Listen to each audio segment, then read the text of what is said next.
The moment Sebi arrived at the overlook atop King's Bluff, she sloughed off her backpack and plunked herself onto the gritty, yet somehow smooth, limestone. Though the guidebook had deemed the trail difficult, she hadn't found the climb much more than invigorating. However, her feet hurt like hell.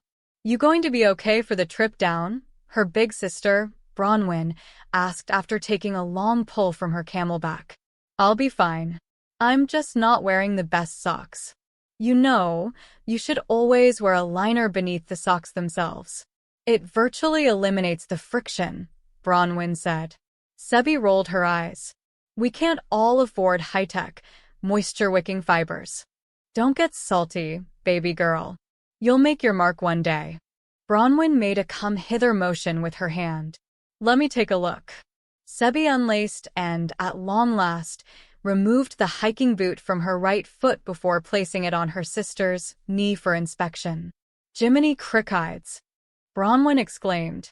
The taut sheen of an angry blister appeared through a gaping hole beneath and to the side of Sebi's big toe.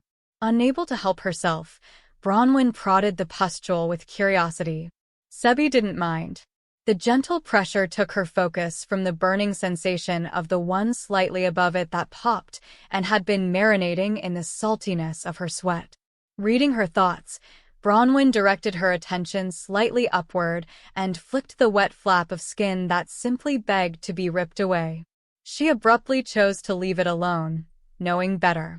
"When we get back to town, I'm buying you some new socks. And I won't take no for an answer," Bronwyn said as she reached into her pack and pulled out the pouch of jerky that she had brought back from her last interplanetary business trip. "Here, you don't want your blood sugar to dip."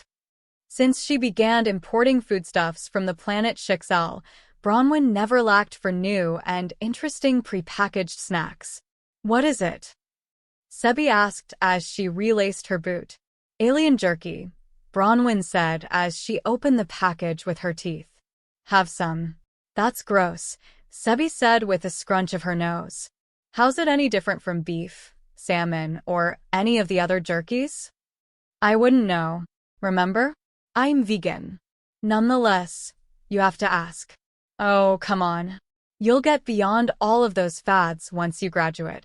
Now that we have access to Shixalian resources, we should indulge and be grateful.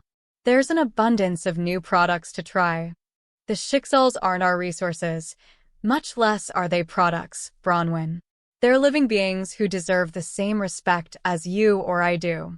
We're still the superior species. So, they are resources, don't you think?" "Absolutely not. What makes you think we're better than they are? And even if we were, whatever that means, that's no excuse for flaying and dehydrating another creature." Sebi looked to the horizon. "I'm not going to take the bait, Sebi. Just get something in your stomach and we'll head down." Sebi snatched the package just as Bronwyn had reached in for another bite. "It's tasty. You'll see." Bronwyn popped a last piece into her mouth. Perusing the package's label, Sebi's lips curled in an expression of amusement mixed with horror. Bronwyn." "Yeah. Just so I understand, your business is to import to Earth products that are sold on Shixel, right?" "Yes, Sebi. You know that. Why do you ask?" "Because, to a Shixalian, wouldn't a human be an alien?